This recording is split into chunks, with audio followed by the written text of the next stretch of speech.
네, 오늘도 너무나 보고 싶었던 우리 벨리주아나 성도님들 함께 만나서 말씀을 나눌 수 있어서 참 기쁘고 반갑고 좋습니다. 여러분, 제가 가지고 있는 이 비밀이 있는데요. 이 비밀을 여러분과 함께 공유하려고 합니다. 제가 발톱이 여러 개가 있는데 그 발톱 중에 하나가 꺾여서 펴지지 않는 부분이 있습니다. 이 잘 펴지지 않는 발톱을 이제 펴보기 위해서 피부과 의사를 만나보기도 하고, 혹시 뼈가 잘못된 것은 아닌가 생각에 이제 정형외과 의사를 만나서 엑스레이를 찍어봤는데 아무런 문제가 없습니다. 그런데도 절대 이 자연스럽게 발톱이 펴지질 않습니다. 사실 제가 그렇게 그런 발톱을 갖게 된 이유는 제가 하도 침대를 많이 발로 차서 그렇습니다. 밤에 이렇게 돌아다니는데 제가 보통 방에 불이 안 켜져 있으면 그냥 불이 안 켜진 채로 그냥 돌아다닙니다. 왜냐하면 어디에 뭐가 있는지 너무나 잘 알고 있기 때문이죠. 그런데 이 침대 끝부분, 그 끝부분 아래에 있는 침대 기둥, 이거는 잘 아무리 해도 계산이 잘 되지가 않더라고요. 그래서 그러다가 빨리 갈 때 이 발로 그 기둥을 찰 때가 굉장히 많았는데, 그 발로 차면 어떻게 되죠? 굉장히 아픕니다. 이 고통이 이루 말할 수 없을 정도입니다. 그런데 제가 왜 그 똑같은 부분을 계속 발로 찼을까요? 물론 계산을 잘못한 것도 있지만 가장 주된 이유는 빛이 없었기 때문입니다. 어둡기 때문이죠. 아무리 제가 구조를 잘 알아도 빛이 없으니까 제대로 보지 못했기 때문에 그렇게 발로 계속 찬 것입니다. 그런데 여러분, 그렇게 어둡고 또 보지 못하는 이 상태보다 그것보다 빛이 없는 것보다 더 심각한 그런 상태가 있는데요. 빛이 있는데도 보지 못하는 것입니다. 이 모습을 오늘 우리가 함께 살펴보려고 합니다. 지금까지 요한복음에 나오는 이 기적들에 대해서 함께 말씀을 통해서 살펴보고 있는데요. 이 기적들은 단순한 기적이 아니라 표적이라고 했죠. 메시지가 있는 그런 기적, 그것을 예수님께서 표적이라고 말씀하셨고 그것을 알려주십니다. 첫 번째 기적에서는 예수님께서 물을 포도주로 바꾸셨습니다. 그렇게 잔치 분위기가 포도주가 떨어졌기 때문에 깨질 만한 그런 상황 속에서 예수님께서는 그 잔치를 풍성하게 해주시죠.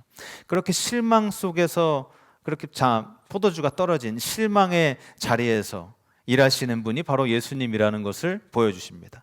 또 두 번째 표적에서는 병든 아들을 둔 아버지가 나오는데 예수님의 능력을 의심하고 있었죠.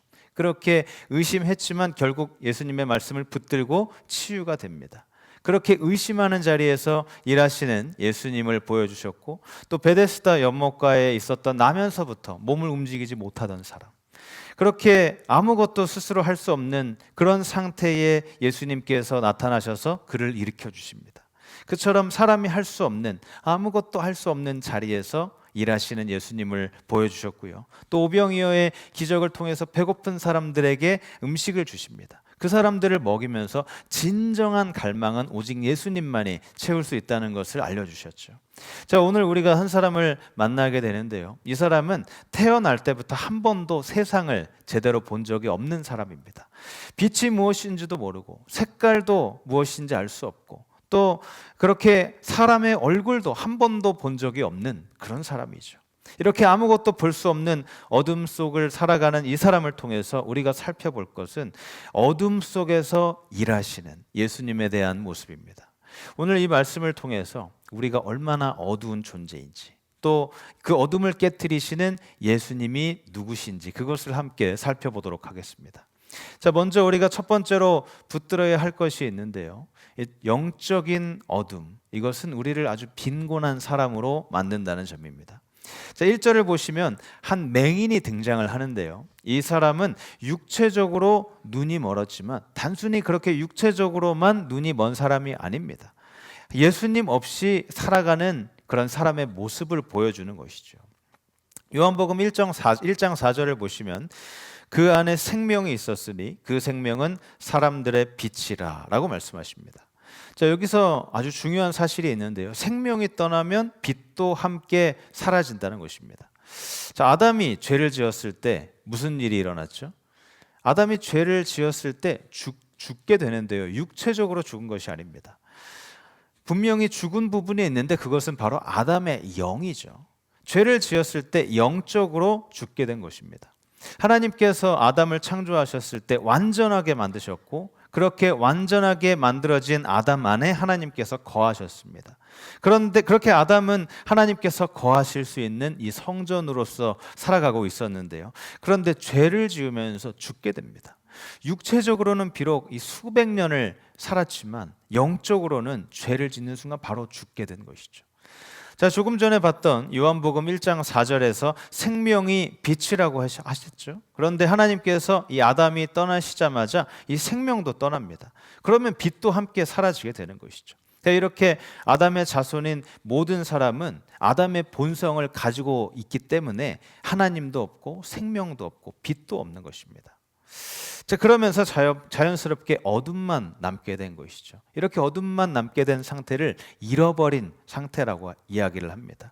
이렇게 잃어버린 상태에 빠지게 되는 것은 어떤 특정한 죄, 뭔가 무서운 죄를 지었을 때만 이렇게 잃어버린 상태가 되는 것이 아닙니다. 하나님이 없는 상태, 그것이 바로 잃어버린 상태인 것이죠.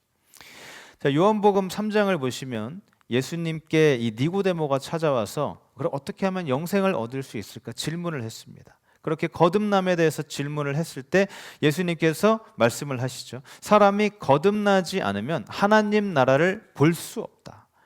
자, 니고데모는 자기 눈으로 볼 수 있는 그 모든 것은 다 이해할 수 있었지만 영적인 것들을 이해할 수가 없었습니다. 영적인 눈을 뜨지 못했기 때문이죠. 또 에베소서 4장 18절은 예수님이 없는 모든 사람들에 대해서 마음이 어두워졌다라고 합니다. 마음이 어두워졌다. 눈이 아니라 마음이 어두워졌다고 합니다. 자, 눈이 먼 데에는 두 가지 종류가 있는데요. 하나는 눈이 아예 안 보이는 것이고요. 또 다른 하나는 눈은 뜨고 있지만 보지 못하는 것입니다. 특별히 눈을 뜨고 있지만 영적인 것, 하나님을 보지 못하는 것이죠. 육체의 눈이 보이지 않는 것보다 더 심각한 것이 바로 하나님을 보지 못하는 것입니다. 자, 오늘 본문에 나오는 이 맹인이 가진 특징이 있는데요. 그것은 후천적으로 눈이 멀게 된 것이 아니라 선천적으로 태어날 때부터 눈이 멀었다는 것입니다. 자, 그것을 보고 예수님의 제자들이 이렇게 묻습니다. 예수님, 이 사람은 누가 죄를 지어서 이렇게 눈이 멀게 된 것입니까? 이 사람입니까? 아니면 그 사람의 부모님 때문입니까? 자, 이 질문은 굉장히 어리석은 그런 질문이죠. 물론 부모님으로부터 오는 그런 유전적인 질환 때문에 아기가 눈먼 사람으로 태어날 수도 있습니다. 또 부모님의 죄 때문에 아기가 그렇게 될 수도 있죠. 그런데 제자들이 하는 그 가정, 이 아기가 태어나지도 않았는데 죄를 지었다는 가정 자체가 말이 되지 않습니다. 그렇기 때문에 어리석은 질문이죠. 그런데 예수님께서는 그런 이상한 질문에 대해서 전혀 다른 말씀을 하십니다. 이 사람이나 부모의 죄 때문이 아니라 하나님의 일하심을 나타내려고 하기 때문이다. 자, 여러분, 여기서 우리가 깨달아야 할 것이 있는데요. 우리는 그냥 어느 순간에 내가 죄를 지어서 죄인이 된 것이 아니라는 점입니다. 태어날 때부터 죄인으로 태어난 것이죠. 태어날 때부터 영적으로 눈먼 상태로 태어난 것입니다. 성경을 보시면 시편 51편 5절에서도 내가 죄악 중에 출생하였다고 이야기를 하고, 또 에베소서 2장 3절에서도 본질상 진노의 자녀였다고 이야기를 합니다. 이처럼 우리가 태어날 때부터 영적으로 눈먼 존재로 태어난 것이죠. 자, 그런데 영적으로 그렇게 눈먼 사람으로 태어난 것뿐만이 아니라 더 안 좋은 것이 있습니다. 자, 8절을 보시면 그가 구걸하는 사람이었다고 하는데요. 태어날 때부터 눈이 멀었는데 결국 그렇게 구걸하는 사람이 된 것이죠. 여러분, 하나님께서 인간을 창조하실 때 어떤 모습으로 창조를 하셨을까요? 처음에 사람을 만드실 때 왕처럼 살아가도록 그렇게 만드셨습니다. 모든 것을 다스리도록 그렇게 왕 같은 사람으로 만드셨죠. 아담과 하와를 만드시고 에덴 동산에 살게 하셨을 때 그 안에 모든 것을 다 다스릴 수 있는 왕과 같은 그런 권력을 주셨습니다. 그런데 그렇게 영적인 왕으로 만들어진 사람이었는데 이제는 눈이 멀고 또 구걸하는 그런 사람이 된 것이죠.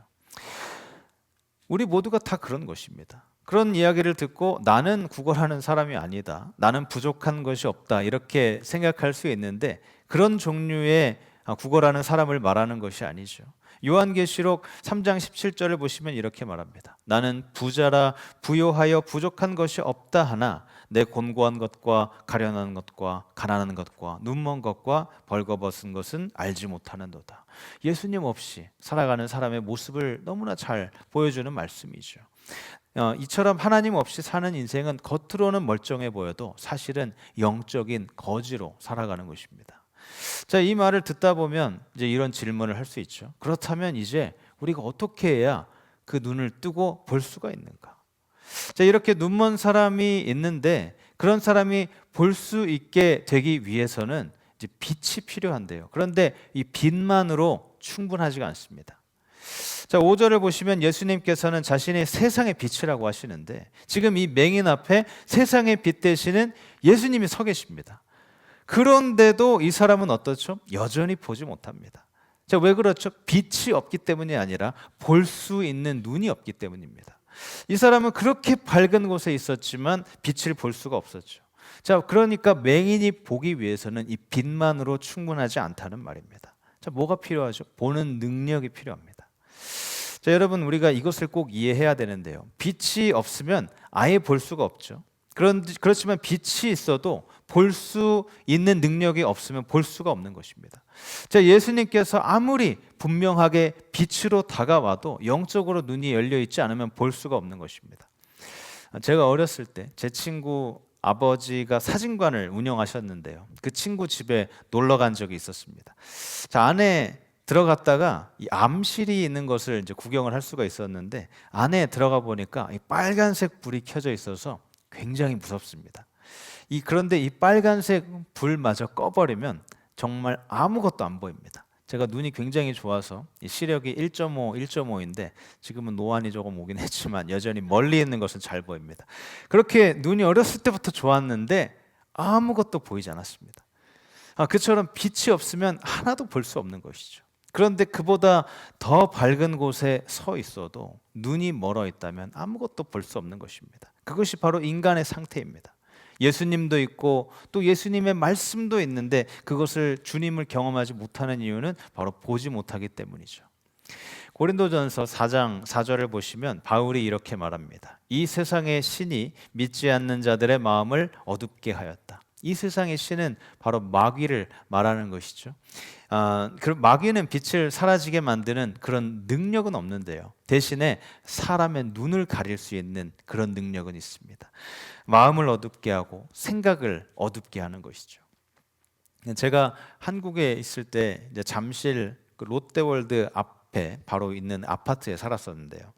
신학대학교 다닐 때 이 친구들과 함께 롯데월드도 가기도 했지만 그보다 더 많이 갔던 것이 롯데월드 앞에 전도를 하러 많이 갔습니다. 지금은 조금 많이 바뀌긴 했지만 그 앞에 호수도 있었고요. 또 연못가도 있었고 거기가 이제 만남의 장소, 기다리는 장소였는데 사람들이 굉장히 많이 모여 있었습니다. 그래서 그곳에 가서 이제 앉아 있는 사람들을 찾아가서 이렇게 전도를 많이 했습니다.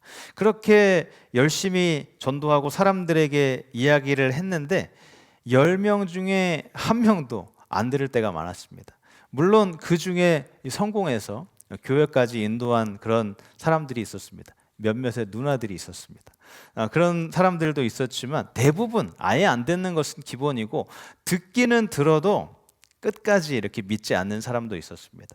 그렇게 알려주면 되겠지라고 생각했는데 전혀 그렇지 않았습니다. 이렇게 밝게 빛나는 그런 빛 대신 예수님인데 이 예수님을 알려줘도 이 사람들의 눈이 멀어 있으니까 그것을 볼 수가 없었던 것이죠. 자, 그래서 그런 사람들을 위해서 예수님께서 일하기 시작합니다. 예수님께서 이제 본문을 보시면 일하기 시작하시는데요. 예수님께서는 나는 세상의 빛이다라고 말씀하시면서 또 다른 일을 하시는데 바로 흙에 침을 뱉어서 진흙을 만드시고 그것을 맹인의 눈에 바르신 것입니다. 굉장히 이상한 행동이죠. 예수님께서 굳이 이렇게까지 하실 필요가 있었을까라는 그런 생각을 할 수 있는데요. 그런데 여기에는 아주 특별한 의미가 있습니다. 여러분, 이 흙이 무엇을 상징하죠? 바로 사람입니다. 사람을 흙으로 만드셨죠. 그래서 오늘 본문에 나오는 흙은 그냥 재료를 말하는 것이 아니라 인간의 상태를 말하는 것입니다. 그렇게 하나님께서 만드시기 전에 상태인 흙처럼 그렇게 연약하고 실패하고 무너지는 그런 모습이 다 인간의 모습입니다. 우리도 그렇죠. 한계가 있고 흙처럼 스스로 완전하게 될 수가 없습니다. 그런데 예수님께서 그 흙을 진흙으로 만들어 눈에 바르십니다. 자, 이 눈의 역할이 뭐죠? 보는 것인데, 그런데 예수님께서는 그 눈을 진흙으로 덮으십니다. 자, 이 장면이 우리에게 보여주는 것이 무엇일까요? 우리 문제가 밖에 있는 것이 아니라 안에 있다는 것입니다. 내 죄성, 내 본성 때문에 하나님을 보지 못하게 막고 있다는 말, 그것이 나를 눈먼 자로 만들었다는 말입니다. 그래서 예수님께서 그 다음에 말씀하십니다. 실로암 못에 가서 씻으라.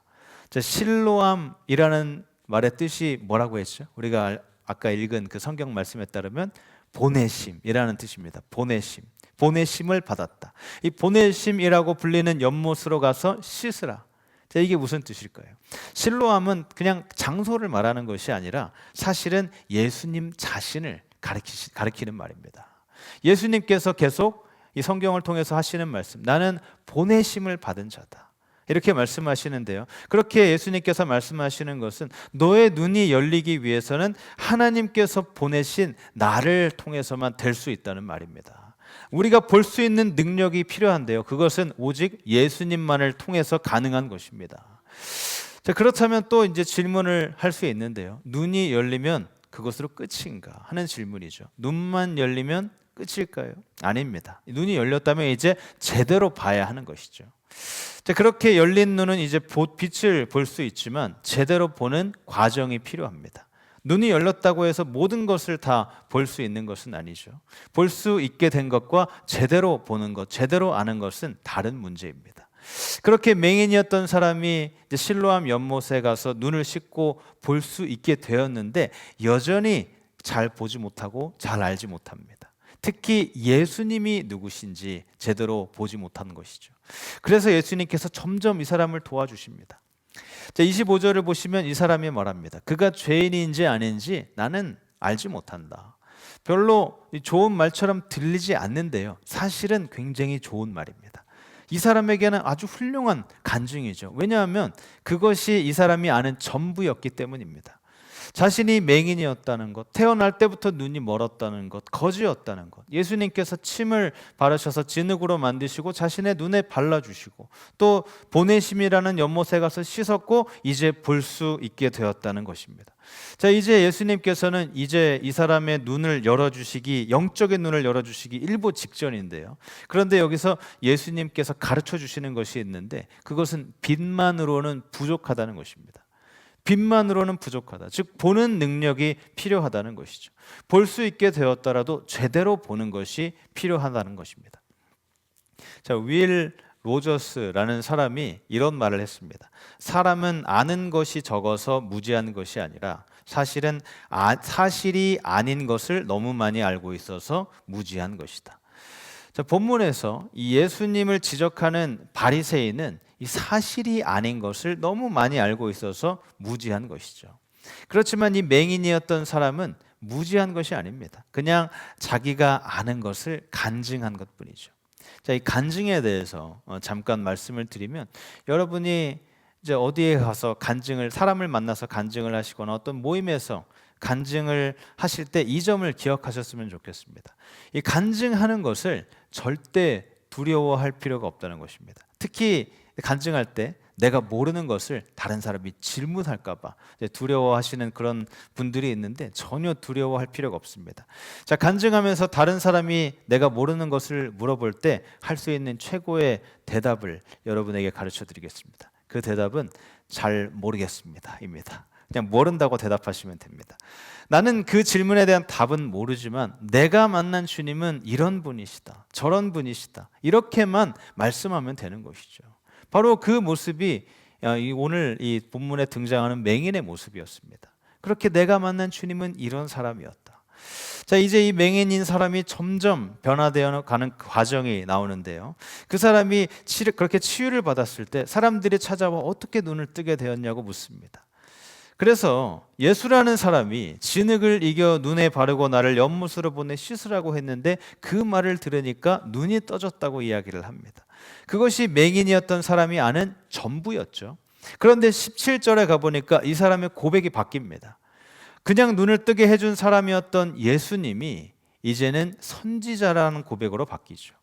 자, 이제 이 사람이 생각하기 시작했는데 그냥 단순히 내 눈을 고쳐주는 좋은 사람, 거기에서 머무는 것이 아니라 그보다 더 훨씬 큰 존재라는 것을 깨닫고 그렇게 고백합니다.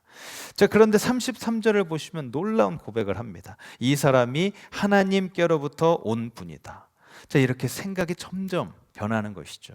처음에는 잘 모르겠다. 그냥 내 눈을 뜨게 해준 좋은 사람이다 라고 시작된 고백이 시간이 지나면서 선지자가 되고 또 하나님께서 보내신 분이라고까지 나아가게 됩니다. 그래도 아직까지 완벽한 것은 아닌데요. 35절을 보시면 바리새파 사람들이 이 사람을 내쫓았다는 것을 예수님께서 아시고 그 사람을 찾아오셔서 인자 하나님, 즉 하나님의 아들을 믿느냐라고 물으십니다. 그때 이 맹인이었던 사람이 믿겠습니다 대답을 하니까 예수님께서 37절 이미 보았다라고 말하십니다. 자, 이렇게 시력을 회복한 사람이 이제 보는 법을 배우는 것입니다. 이런 과정을 거쳐서 사람들이 예수님께로 나아가는 것이죠. 자, 이것이 믿음이 자라는 것입니다. 이것이 신앙입니다. 한 번에 모든 것을 다 아는 것이 아니라 점점 더 보게 되는 것이죠. 그래서 잠언이 이렇게 말하는 것입니다. 의인의 길은 돋는 햇살 같아서 점점 크게 빛나 한낮의 광명에 이른다.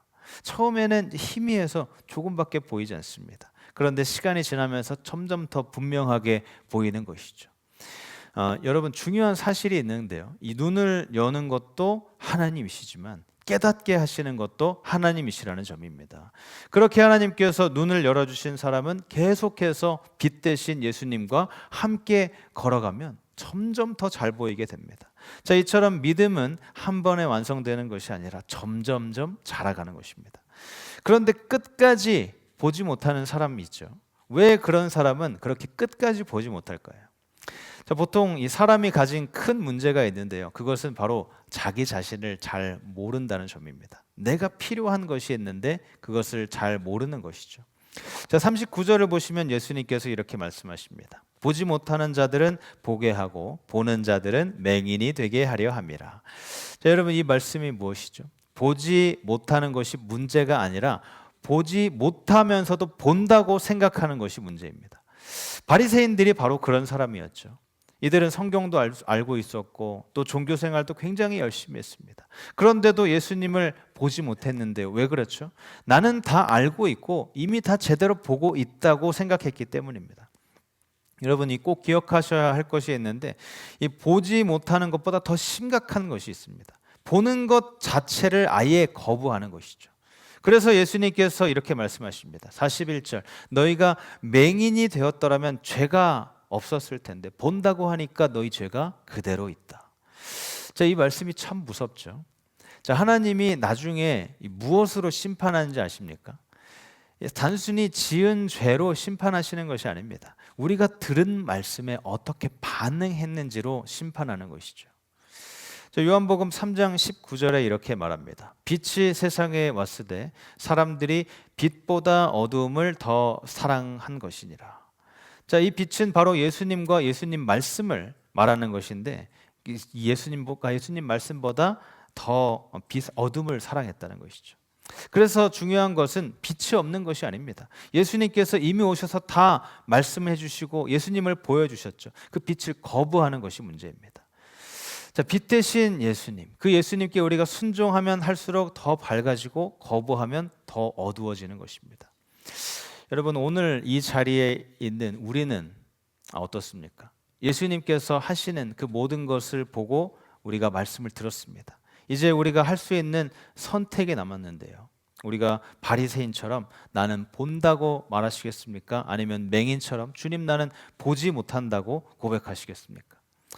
자, 놀라운 것은 나는 본다고 하는 이 사람은 여전히 맹인이 되었고 주님 저는 맹인입니다 라고 고백하는 사람은 그 순간 눈이 열리기 시작했다는 것입니다. 그래서 인간의 가장 큰 필요는 바로 이것입니다. 더 많이 아는 것, 더 잘 사는 것이 아니라 자신의 영적인 상태를 인정하는 것입니다. 주님, 저는 보지 못합니다. 주님, 저를 불쌍히 여겨주시고 저의 눈을 열어주옵소서. 이 고백이 시작될 때 하나님께서 여러분 가운데 들어와서 일하기 시작하는 것입니다. 눈이 열리고 또 예수님이 들어오시는 것이죠. 자, 이제 말씀을 마무리합니다. 오늘 우리가 한 사람을 보았습니다. 태어날 때부터 한 번도 빛을 본 적이 없었던 사람, 세상이 어떤지 알지 못하는 사람, 그저 어둠 속에서만 살아가던 사람이었습니다. 그런데 어느 날 예수님께서 그의 인생 가운데 찾아오십니다. 그리고 그의 눈을 열어주셨습니다. 여러분, 이 이야기는 그 한 사람만의 이야기가 아닙니다. 바로 우리의 이야기인 것이죠. 우리는 나는 괜찮다, 나는 잘 보고 있다 이렇게 생각하는데요. 그런데 사실은 하나님을 제대로 보지 못하고 또 영혼을 보지 못하러 살아가고 있습니다. 그런 우리에게 예수님께서 빛으로 찾아오셔서 말씀하십니다. 내가 세상의 빛이다. 이때 중요한 것은 바로 이것입니다. 빛이 비추고 있다는 사실이 아니라 내가 그 빛 앞에 서 있느냐는 것입니다. 그 빛 대신 주님과 내가 동행하고 있느냐. 오늘 이 시간 주님께서 여러분에게 물으십니다. 너는 보느냐? 그때 여러분 어떻게 대답하시겠습니까? 저는 잘 보고 있습니다 라고 대답하시겠습니까? 아니면 주님, 저는 잘 보지 못합니다. 저의 눈을 열어서 주님을 보고 주님의 영광을 보게 해 주십시오 라고 고백하시겠습니까? 자, 우리가 기억해야 할 것은 본다고 한 사람은 고침을 받지 못한다는 것입니다. 보지 못하는 사람은 고침을 받습니다. 그래서 오늘 우리가 해야 할 고백은 바로 이것입니다. 주님, 저는 맹인입니다. 이 고백이 나오는 순간 은혜가 시작되고 빛 대신 예수님께서 우리에게 들어와 일하기 시작하는 것입니다. 사랑하는 여러분, 오늘 이 자리에 빛 대신 예수님께서 함께 계십니다. 그 빛 앞에 숨지 마시고 나아가시면서 이렇게 고백하십시오. 주님, 제 눈을 열어주십시오. 그때 예수님은 여러분 절대 외면하지 않으시고 눈을 여시고 어둠과 같은 절망에서 믿음으로 여러분을 이끌어 주실 것입니다. 오늘 이 시간 주님께서 여러분의 눈을 밝히셔서 여러분의 빛 대신 예수님을 더 분명하게 보게 하시고 그 빛 가운데 걸어가시는, 끝까지 걸어가는 복된 삶이 되시기를 주님의 이름으로 축복합니다.